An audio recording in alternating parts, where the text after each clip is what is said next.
Welcome to our August coffee chat. I'm Laura Knutson-Murray. I'm the GIS coordinator and community outreach assistant with IrisBG. And with us today is Shanna Jones, our social media and community outreach assistant. The recording, presentation, and other material will be made available in our knowledge library. All of our previous coffee chats can be found under the category Articles and Presentations. You can follow this topic, IrisBG Coffee Chats, and be notified by email every time something new is published. The idea behind these sessions is that we at IrisBG would like to offer you a space where you can connect with your peers and have a chat about IrisBG and any of the issues that come up with the work with your collection. We don't have a fixed format for these, so please get in touch with me if you have a topic that you would like us to talk about or something that you would like to present. It can be anything, big or small. Hopefully today you'll make a few new connections and together we might become a bit wiser. Just save the date for our September coffee chat. The topic is what is new in IrisBG. We will have two to accommodate different time zones. So our normal Tuesday morning or afternoon, if you're in the UK, coffee chat, and then one for Australia and New Zealand that will happen during their morning and our evening. And then also, if you happen to be attending EuroGuard 10, we will be there. So come say hi. You can meet the team. Here is an overview of institutions represented here today. Great to see so many of you interested in the Climate Toolkit. So our agenda today, we have Andrew Lampl. He is currently serving as the Climate Toolkit Manager for Phipps Conservatory and Botanical Gardens in Pittsburgh, Pennsylvania. He oversees the Climate Toolkit Initiative, which is an international collaboration of more than 240 museums, zoos, and public gardens dedicated to addressing climate change. He has his bachelor's in science in communication from Northwestern University and his master's in sustainability and environment from Chatham University. He's passionate about nature-based solutions, urban forestry, green infrastructure, and championing land regeneration practices which sequester carbon and build healthy soils. He's also a practitioner of the Miyawaki method of afforestation. You'll have to tell us about that, Andrew. And he's created one of the first tiny forests using that method in Pennsylvania. So without further ado, I will pass the controls over to you, Andrew.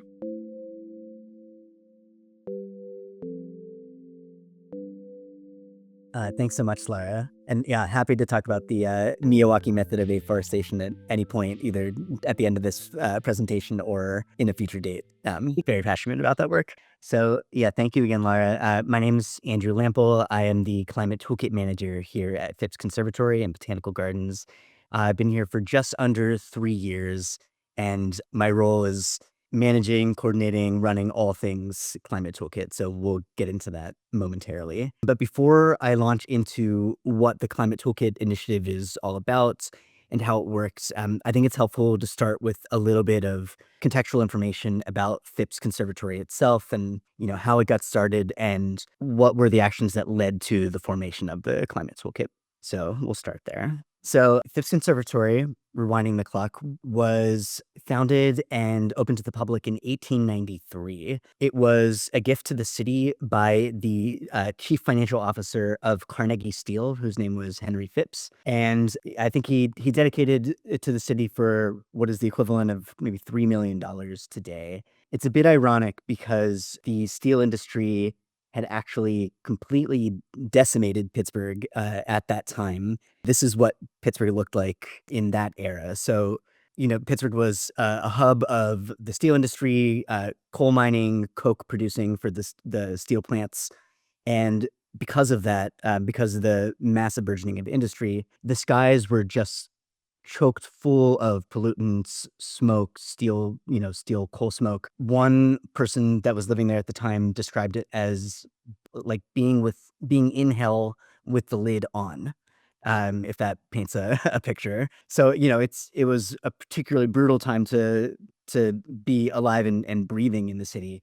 And Henry Phipps decided it'd be nice to give something back, for all the extraction that we're giving. Let's give something to the city, in the form of like a nature respite. So he dedicated another pretty shocking photo of Pittsburgh at the time. So he dedicated Phipps in 1893. And, it's ironic in a way that people are going inside to escape from the brutal realities of nature, to experience that nature. But people would stand in line for hours to come see the flower shows. Phipps was a place of relief and a connection to nature that they couldn't experience outside in the city. And it ran like that for about 100 years. But in that time, it was run by the city, and it fell into disrepair. It was just not running well. The conservatory was not in good shape. It was falling apart. The paneling was coming down, and it was beginning to be just a headache for the city. So in 1993, it was transferred over to private nonprofit organization status, and it officially became a 501(c)(3) nonprofit. And our CEO, who's still the current CEO, Richard Piacentini, took it over. And then that was when the new leaf really started turning. So this is what Phipps looks like today. And we around this time, this was taken in 2005 actually, but that was when our real climate action journey began. I mean, it's continued to develop and evolve from that time. But what we're looking at here is our welcome center. This is the first LEED certified welcome center of any museum or botanic garden in the country. And it happened just sort of by accident. We got permission to design this new welcome center. We wanted a new cafe, we wanted a gift shop, and just looking at the designs, it just made sense to build environmentally friendly, to use sustainably sourced materials, and to go for this LEED certification, which was very rarely pursued at this point in time. But it was a really wonderful experience. Our CEO, it made a lot of connections for him, saying, Phipps is a place of nature connection, of respite, and we, instead of just talking the talk, we should walk the walk as well and make sure our operations are as environmentally friendly as possible. So started there with the LEED Center. Then in 2009, we built a new tropical forest conservatory in the back of our historic conservatory. It's extremely energy efficient, no greenhouse effect. It uses permaculture principles, and with both the tropical forest and the production greenhouse facility. And then we started looking at the back of house campus. So this is our lower site in around 2010. This is a former brownfield site. It was a public use station for trucks, for tanks of oil and chemicals. There are multiple spills that had happened. So this is a contaminated site, known officially as a brownfield. And we wanted to see what we could do to regenerate this space, not just to use it to keep it utilitarian, but to really think about what are the actions that we can do to actually resuscitate this land and make it better than it was before. So this is 2010, and this is what it looks like now in 2025. So we went through a series. We built two of the greenest buildings on planet Earth back here. One is the Center for Sustainable Landscapes, which is my office building where I'm broadcasting right now.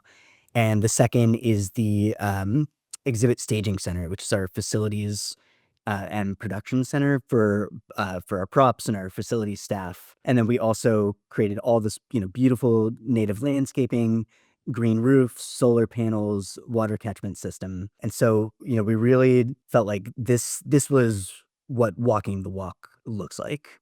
So this first building here, this is my office building, Center for Sustainable Landscapes. This was built in 2012. This was a new building.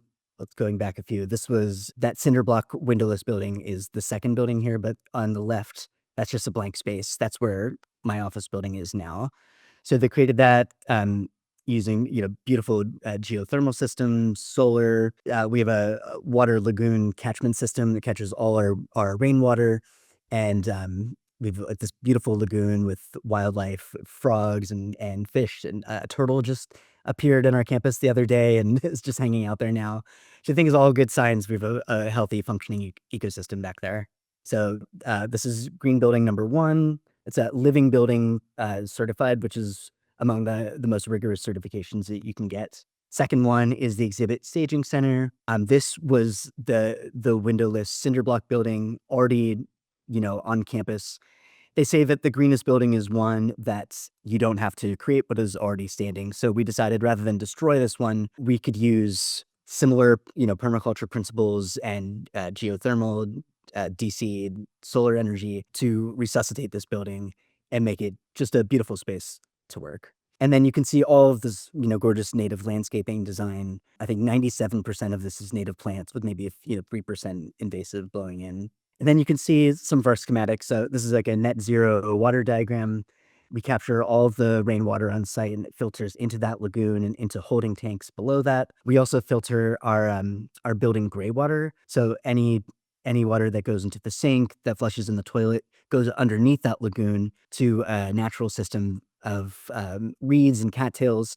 It actually filters out all the bacteria from the wastewater, sends it through like a 4-step process to salinate and clean that water, and then it sends it back into the system to stay as gray water. So just context there, Pittsburgh and a lot of other industrial Rust Belt cities have what's called a combined sewer system. And when it rains, when we have even like a small rainwater system, coming through, the sewers tend to overflow and the waste combines with the rainwater and all flows into the river.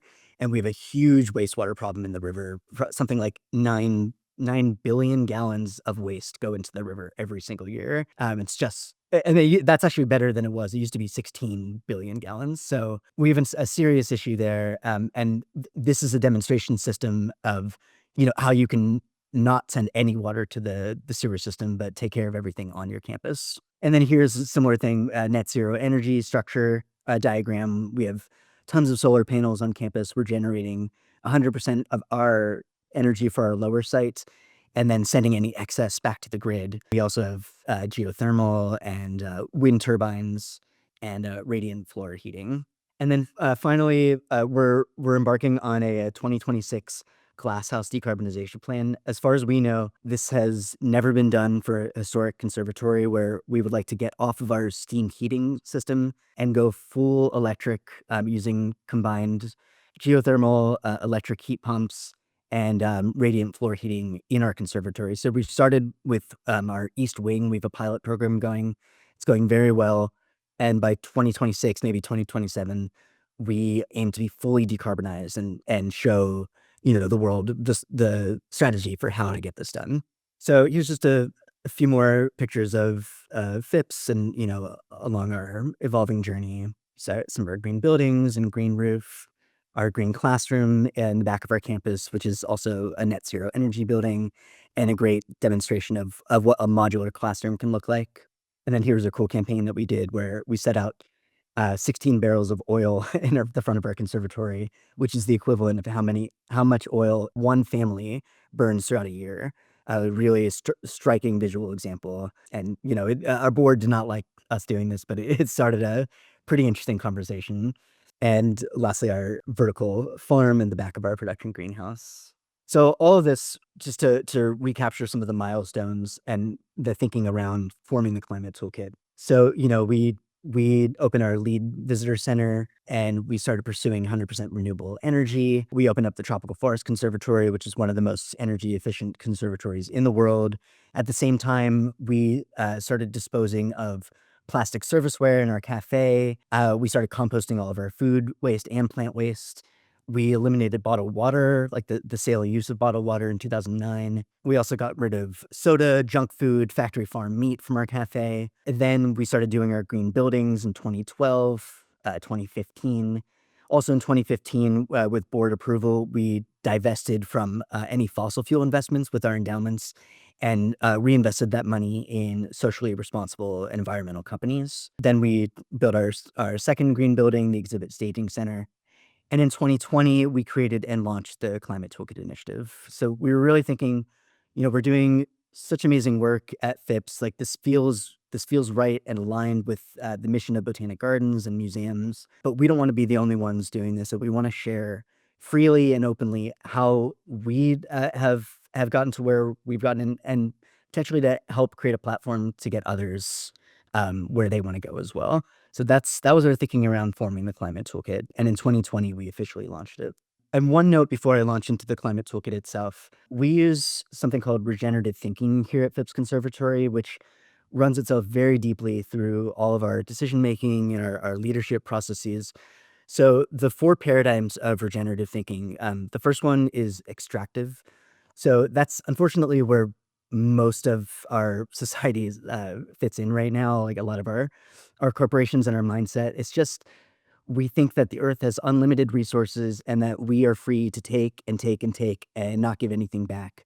and that is how we are operating as a society right now. And we're actually using over 5.5 worth of planet Earth's resources right now. It's just not sustainable, and we're gonna have to pay the price as a society moving forward if we continue to stay in extractive. Then the next rung up is less bad. That's kind of like where the environmental movement started. Can we do less harmful actions? Can we recycle a little bit here? Can we turn off our lights when we're not in the house? So it's less bad, but it's not actually like systemically fixing the problem. The next rung is do good. I mean, this is a great model, or great paradigm to aspire to be. That's where you're actually taking action, and you're showing the world that like you're doing the right work in the right way. The only problem with this is that to do good kind of requires a hero mentality, or to like waiting for somebody to stand up and show you the way. That's fine, but it's doesn't happen fast enough, and creates a it creates a dichotomy where there feels like there's one right way to do things and then a lot of wrong ways to do things, and that's not what we aspire to be. And so that last rung is regenerative. That's where we all want to get to, and that's realizing that we are all connected as beings on this planet. We are all nested within systems, within our organization, our community, our region, our city, the earth itself. And all the actions that we do have ripple out effects on all other parts of the system. So it's really, in a distilled way, asking yourself, are the decisions that I'm making for my organization or for myself regenerating the earth and the community around me, or extracting? And if it's extracting, maybe there's another solution to pursue. And if it's regenerative, then amazing. Then we go forward. So all that's to say, through regenerative thinking and through the 20 plus years of climate action and operations that we were doing at Phipps, we launched the Climate Toolkit network. So this is a network in partnership with the American Alliance of Museums, the American Public Gardens Association, Botanic Gardens Conservation International, Association of Science and Technology Centers, and the Organization of Biological Field Stations.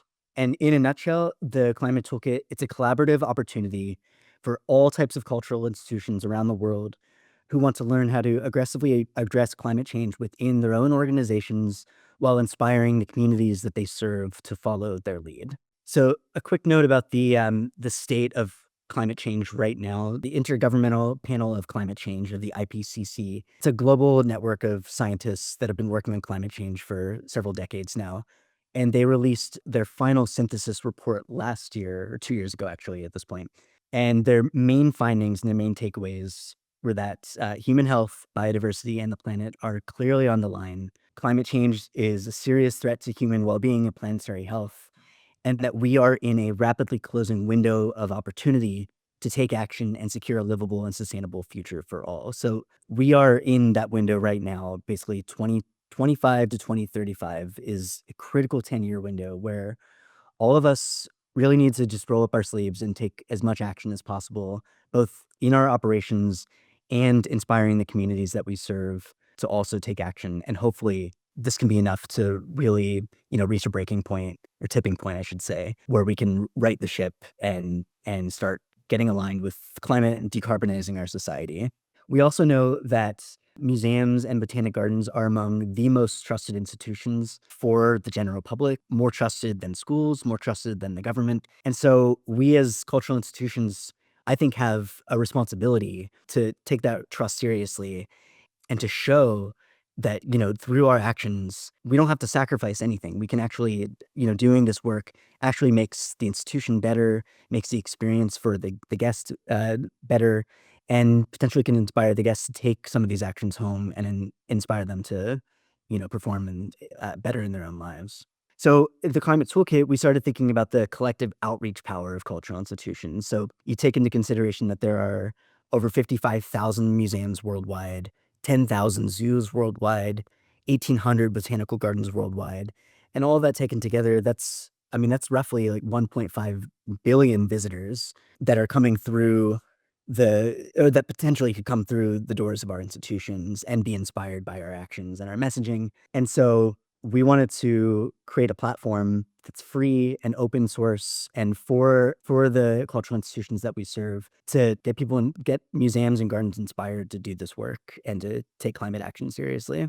So we synthesized the toolkit through two key pieces of climate resources, the first being the United Nations Sustainable Development Goals, and the second being Project Drawdown's library of climate solutions. If any of you guys are not familiar with Project Drawdown, I highly, highly recommend going to drawdown.org/solutions and just looking through their website. So it's a platform of 100 solutions that exist right now that if we were to scale up and scale out these operations, we could solve climate change within a year, 2 years. And drawdown refers to the idea of when society is sequestering more carbon than it's emitting. So that's the goal that we want to be here through renewable energy, through nature-based solutions. We want to reach a point where we are no longer pumping as much pumping greenhouse gases into the atmosphere at all, but actually sequestering it through our actions.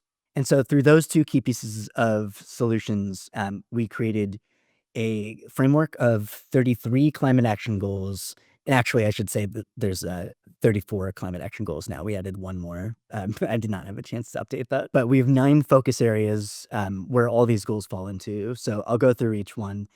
Buildings and energy, water, food service, transportation, waste, landscapes and horticulture, or nature-based solutions, investments, engagement, and research.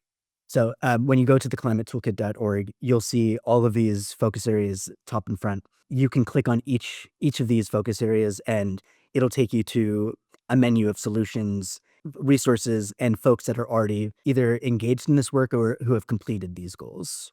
So the first buildings and energy focus area, this is really looking at just trying to electrify as much of your operations as possible and pursuing as much renewable energy as possible. So if it's at all feasible to generate your own income on your campus, then we encourage you to do that either through solar, through wind generation. If it's not possible, if you're in a small landlocked area, are there market mechanisms that you can pursue? Are there clean energy providers, or are you able to potentially go in on a solar field with other cultural institutions in your area? And there are several examples of folks doing that already, but from Cincinnati and Boston. And then also just like eliminating fossil fuel companies' combustion on your buildings, and making sure that your energy use intensity is below the median, just making sure everything is efficient as possible. The next we have on the focus areas is water. So we're really looking at 2 goals here, which is reducing the use of municipal water by at least 25% and reducing potable water for irrigation by at least 25% as well. So that's through stormwater, recycling, retention, capture systems. And yeah, I would say this is one of our least formed goals. And I should say one thing about the Climate Toolkit is we really have an open door policy where we want to hear from the network. We want to work with the network to continually evolve the goals, the frameworks, the resources, and we just want to be the most helpful resource as possible. And we love hearing from our partners and for folks that are looking to join. Like, what are you looking for right now? What goals do you want to pursue? Does this framework align with what you're doing? Are we missing something? And it's thrilling to be in constant collaboration with this network that continues to grow, continues to have new insights into the climate action field as it pertains to museums and gardens. And so I think there's a lot of growth and evolution that can happen in this section here. The next is food service. Again, we're looking at just getting rid of, the factory farm meats, the sodas, junk food, making sure that at least 40% of your menu selections are either vegan or vegetarian. And then also looking at local food sourcing, instead of getting your greens from Arizona, California, if you're in the East Coast, can you actually make food purchases within a 100-mile local radius and support your local agriculture that way? The next is transportation.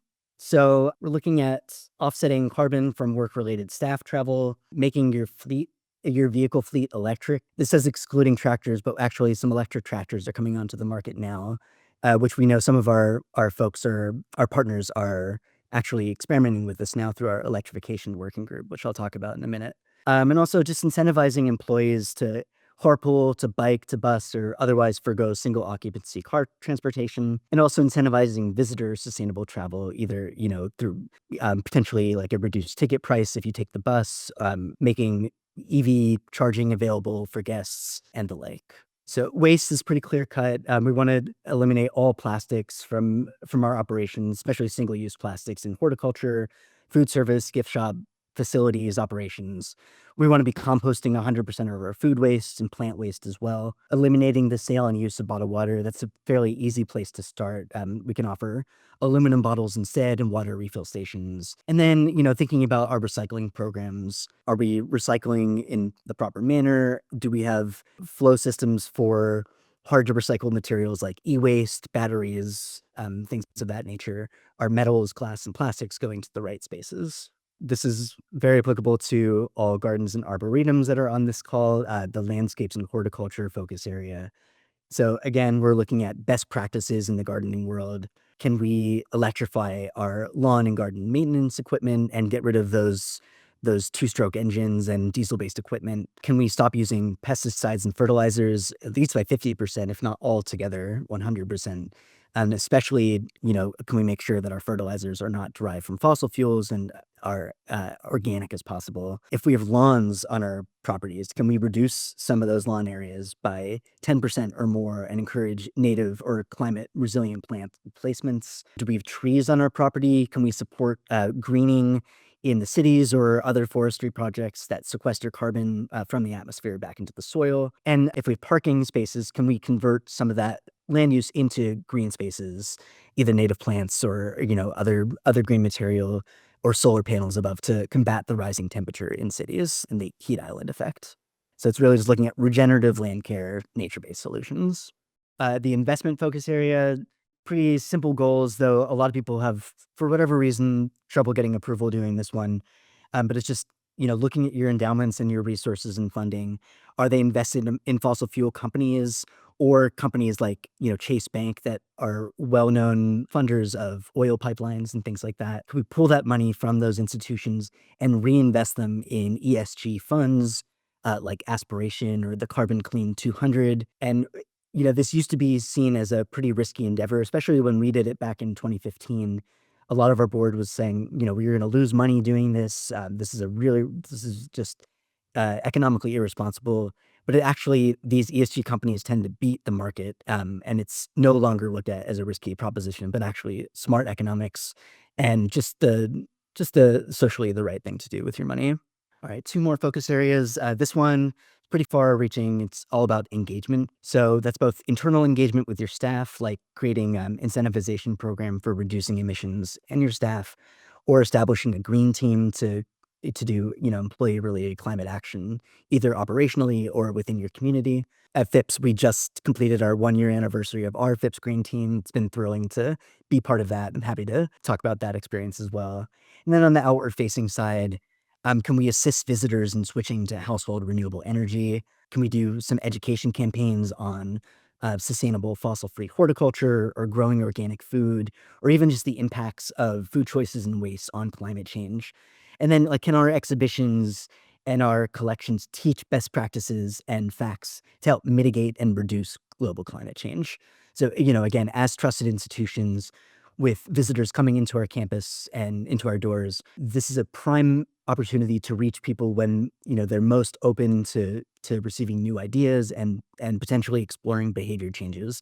So can the work that we're doing reach them in that context? And we really like to explore this and with our partners in our webinars. And then the final focus area is research. This can be far ranging as well.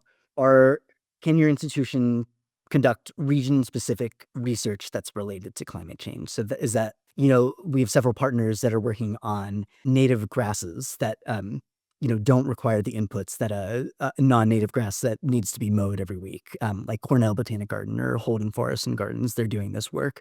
Or Lady Bird Johnson Wild Center, which is the top photo there. They're experimenting with this green roof material that works really well in Texas, and is able to sustain that really dry, drought-like conditions, but continue to sequester carbon there. Or the Miyawaki method, which Laura mentioned earlier in the call. The Miyawaki method is this really cool afforestation technique where you almost like engineer a new forest, and you select all the native trees that are in your region.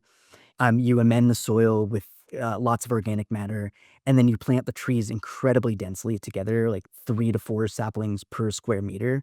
And using this process, you can actually create a forest that grows 10 times faster than a traditional monoculture forest. There are thousands of these case studies. I've done one myself. I've seen it work. It's truly amazing. So, anything like that, or even Morton Arboretum is doing this amazing biochar research where they're adding it to soils and seeing if that sequesters carbon over the long term, and doing it both on their campus and near highways and things like that. So all taken into consideration, this is the framework that we're working with. And when folks sign on to join the Climate Toolkit, it's easy lift. You pick a contact person for your organization, at least one of these focus areas that you've already done this work or you'd like to pursue any of the goals here, and then at least one of these climate goals. Again, if you've already accomplished, reducing your emissions, or ensuring that your menu is 40% vegan or anything of that nature, you take stock of that in the intake form. And then we also have timelines for, if you think that electrifying your lawn and garden maintenance equipment is realistic by 2028, 2029, then you can put that as well. And then it helps you create like a loose climate action plan for your institution to hold you somewhat accountable. And it's very flexible, like as each year goes by, we like to check in, say, how are you doing with, pursuing these goals? Have you already accomplished it? Do you need to push back? Do you need resources to help you get to where you're going? So as far as the functionality goes, you go to climatetoolkit.org. This is primarily an online resource. It's a hub and like a communication network. If you were looking for folks that are doing that have already completed work in energy, you can go to our filter function. Look for you can filter it by cultural institution type, by country, by bioregion, and by focus area. So if you want to look for folks that are doing all energy work, or just ones that have met their Paris Agreement and reduced carbon by 25 or by 50%, you can click energy, and then these institutions would pop up. Each one has a profile that you can click on with their own resources, potentially blog stories where we highlight work that they've done, resources that they've published themselves, and a contact point. And, I'm happy to be the facilitator to make connections, or we encourage you to just reach out on your own. This is a very friendly community here. And the same thing with water or food service or waste. All of these would populate on your PC. Landscapes and horticulture, folks are doing great work there. Transportation, investments, and research. And again, we just partnered with the Organization of Biological Field Stations, which is a network that's of all types of research facilities around the country and the world, and are doing very high-level climate research. So we're very happy to be partnered with them. And I think they'll be doing one of our next webinars on the state of climate research that's happening right now. A couple other key features that we're proud to broadcast out to the Climate Toolkit community. We've been partnering with a nonprofit called One Earth over the last year or so. They've been creating new maps of the world that are not delineated by country or nationality, but by bioregion and ecoregion. So we took their maps and we overlaid our partner organizations onto their bioregions map in an effort to basically create a connector network of museums and gardens that are in a similar shared bioregion to yours. So you can click on your bioregion. Let's say you're in the Appalachia region, like we are at Phipps, and you click on that region, and all the institutions that are also in that Appalachia will appear. And it's just another way to sort of filter out through climate. Folks at West Virginia Botanic Garden potentially are dealing with a very similar climate to Pittsburgh, whereas if you did it in a drier space like New Mexico, Colorado, you could be at Denver Botanic Garden and start collaborating with San Antonio Botanic Garden, or the Georgia O'Keeffe Museum or anything like that. So it's just another functionality where we encourage you to reach out, make connections, see who else is dealing with climate change forecasts that are similar to yours? And are there solutions that a neighbor has already pursued that maybe you could also embark on into your institution? We're proud to say that as a global institution now, we're represented in 28 different countries around the world, and our programs, using Google Translate, we're translated into over 17 languages at this point. It's thrilling to be able to partner with such a diverse network. We actually hosted the Korea National Arboretum at Phipps just the other day. It was a really lovely ceremony. There's this beautiful gift giving ceremony between their CEO and our CEO, and it was wonderful to connect with their directors of research and education. And that's just one of the examples of Climate Toolkit connections being made manifest in the real world. We also have a number of tools and resources that we like to broadcast out to the community. We do a quarterly webinar series, which is actually becoming more like a monthly webinar series at this point. We also have special workshops. We hosted one, I guess, a year and a half ago on the Inflation Reduction Act for cultural institutions. That was very exciting at the time before the new administration took office and yanked funding for that. But that was in partnership with Rocky Mountain Institute and Environment and Culture Partners. We also have a really robust blog and different working groups and regenerative thinking workshops, which I'll talk about momentarily. The webinar series, we have produced, I think, 16 or 17 webinars at this point in time. We focus on all kinds of strategies from, engagement strategies on, engaging audiences on climate change, how your museum or botanic garden can become a climate museum or a climate botanic garden, electrification strategies, decarbonizing your buildings, pursuing renewable energy, integrated pest management, vegan and vegetarian foods, nature-based solutions. All of this available on our website and YouTube as well. Everything is free. We're really proud of this work, and it's all sourced by partners themselves. We either Phipps Conservatory will deliver some of these, but really we like to ask the network itself, what are you guys doing right now? What would you like to spotlight? How can we best support your work and allow the other network partners to see and engage with your strategies and your leadership? We also have a regenerative thinking session called Tools of Transformation, something that I was talking about earlier with regenerative thinking. We take a framework each quarter, and we invite folks to really dive deep into these frameworks and open up your leadership, your decision making, and just question: are there other ways that you can pursue initiatives, in climate work or otherwise, that can be helped by these paradigms? And this is just one of the paradigms that we use within regenerative thinking. This is 5 living systems stakeholders. It's really just asking, like, these are in equal measure the stakeholders that are part of your institution, from your community, your co-creators, your visitors or users, your investors, and then the earth itself that supports you and everything that you do. We have a few different working groups also, which are really great peer-to-peer, just peer-run, peer-led groups that dive very deeply into different topics. These are always filtering in and out as our the needs of our institutions change. Our most robust one right now is the electrification working group that has about 30 different botanic gardens and arboretums and museums that are a part of it.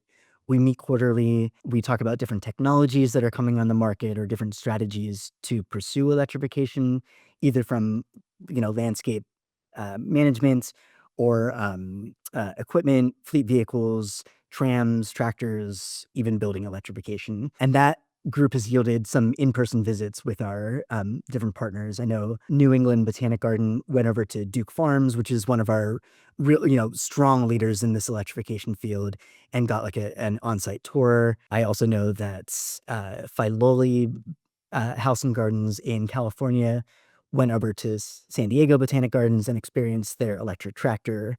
Those are just a few examples of, again, virtual connections becoming real, which we love to hear about in the Climate Toolkit. We also have groups on youth climate engagement, climate interpretation, glasshouse decarbonization, and we're looking to get one off the ground for green team support, just different institutions that have green teams or want to form green teams. We want to be a resource for almost like a safe space trading best practices that, what works in that field. How do you keep your energy going? And we also have a number of resources and consultation partners that are at the bottom of each of our Climate Toolkit pages. If you're looking for more, like deep dive work, we recommend going into any of these resources to potentially hire, a high level consultant or just do your own research and see if you need more support, and you can find it here. This is just a few examples of our blog. We in the Climate Toolkit team, we're always doing outreach to our different partners.